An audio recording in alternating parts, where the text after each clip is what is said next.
Is Palantir, ticker symbol PLTR, a good stock to buy now? In today's video, we're performing a fundamental analysis of Palantir using Warren Buffett's investing framework. We'll look at 6 key financial metrics before we figure out 3 different fair values to understand what Palantir is worth in today's stock market. Plus, I'll share a special bonus that could be the deciding safety factor when adding Palantir stock to your portfolio. Right now, Palantir is trading for $62.95 per share. In today's day of trading alone, it's up 2.58%. So far in 2024, Palantir has crushed the market. Their stock price is up 260%, while the S&P 500 is up just 24% at the same time. Palantir went public 4 years ago, and as a public company, they've had stretches where they've outperformed the market, then they've underperformed, and now they're outperforming again for about the past year and a half. Today, Palantir trades just $3 below its 52-week high, and it's up more than 4 times from its 52-week low. It's being valued as a huge company with nearly a $140 billion market cap. Getting started with our first metric, we want their return on capital to be greater than 14%. That would be double an average business, and you can think of returns on capital like your form when you're in the gym lifting weights. You want great returns on capital before you add on more weight or more growth in the case of a company. This may not be completely fair to Palantir as they're a high-growth software company. Based on how this is calculated, in the last year or two, they've actually swung positive as they've had positive earnings. In their last 12 months, they have 7.5% returns on capital, and these are likely to continue increasing. Again, not totally fair, but it's an X on our first metric. But there's plenty more to come to make up for this. Now, what does Palantir really do? Palantir is an analytical software company that focuses on leveraging data to create efficiencies in its clients' organizations. The firm serves commercial and government clients via its Foundry and Gotham platforms. The Denver-based company was founded in 2003 and went public in 2020.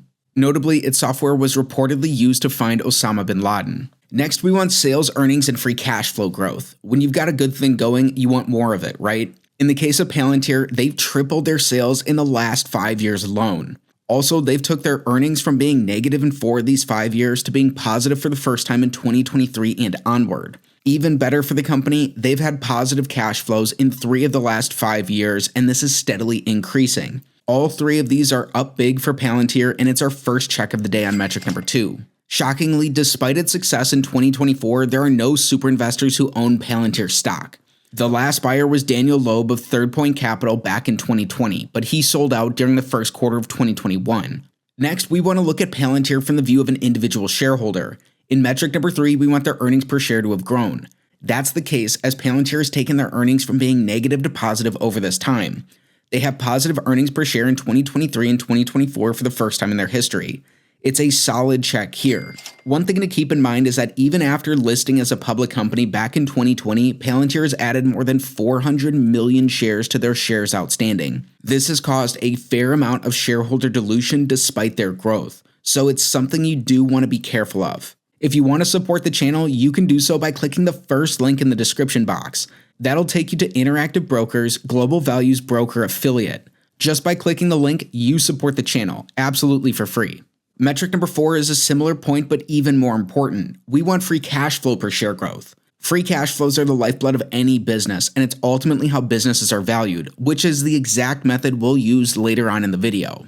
Palantir's generated positive free cash flows in 3 of the last 5 years, starting in 2021. Their cash flows per share are up over this time, and it's another check on metric number 4.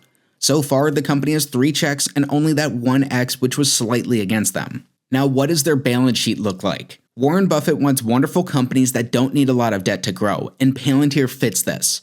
They've had a net cash position in all of the last 5 years and are sitting on $4.3 billion of cash today. In this time, they've also brought in $1.6 billion of free cash flow.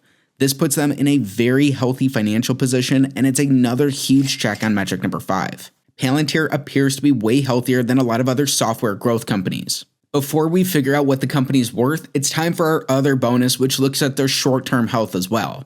Warren Buffett's teacher and the father of value investing, Ben Graham, wanted to see a current ratio greater than 1.5 times for the companies he's interested in. This is a measure of short-term liquidity for how a company's current assets can meet their current liabilities. Palantir has a 5.7 times current ratio today, and it blows this safety metric out of the water. It's another huge check on our bonus. So far, the company's looking good going into their valuations. Now, what's Palantir worth? The big metric of them all, metric number 6, is where we start to find that out. It's our final metric and the first of our 3 valuation techniques. Here we want Palantir's cash flows divided by their enterprise value to give us a yield that's more attractive than the 10-year treasury. So we'll look at 3 different time periods. First off, the last 5 years is what we look at for most businesses. For Palantir, they haven't even been listed that long, so they only generate $320 million in an average year. That gives them a tiny 0.2% yield. In their last 3 years, they brought in $620 million in an average year. That's better, but it's still only 0.5%. And in their last 12 months, they've had their best cash flows over this time, bringing in $980 million. Still though, that's just a 0.7% yield today. That's well under the 4.4% you could get from a 10-year treasury or the 5% we'd ideally want. On metric number 6, this is an X for Palantir. But don't throw the company out. We still have 2 more ways of looking at Palantir before we figure out what price they're really worth. Next, we'll use a discounted cash flow model to project their cash flows and their growth into the future. Palantir is still a high-growth tech company, so let's give them credit for that growth. This is based on assumptions, so you'll have to do your own homework to figure out if they'll be realistic or not. Usually 1 year's worth of free cash flow doesn't mean too much for us, but in the case of Palantir, it's the best we've got. Let's assume they grow these at a high rate of 18% for the next decade. Then in the following 10 years, we'll assume that this growth rate keeps going at 10% annually. We'll even add in the company's tangible book value to give an estimate of their net worth. Now with those inputs, if we want a market-beating 15% rate of return, which is the same return Warren Buffett looks for, today it looks like a value for Palantir is $11 per share. That's just 1/6 of their current stock price. And our third valuation technique uses their GF value. This is based on analyst assumptions for their future growth and their past multiples. Today, it only comes in at $18 per share, which is just 1/3 of their current stock price. Their market price is 250% higher than what their underlying business may be worth. Multiples are the real challenge for Palantir stock going forward. Today, they're trading at 53 times past sales, and they're trading at 42 times future sales over their next 12 months. That's a really big multiple headwind that's going to be tough for any business to overcome. You could save yourself a lot of headache by steering clear of stocks trading at more than 10 times sales. Now, Warren Buffett likes numbers, but it's the qualities of a company that are his true love. Why don't we learn what these are for Palantir through a long and a short thesis, starting with a long thesis first. Number 1, Palantir has strong secular tailwinds as the AI and machine learning market is expected to grow rapidly due to the exponential increase in data harvested by organizations. Number 2, with products targeting both commercial and government clients, Palantir has a distributed top line.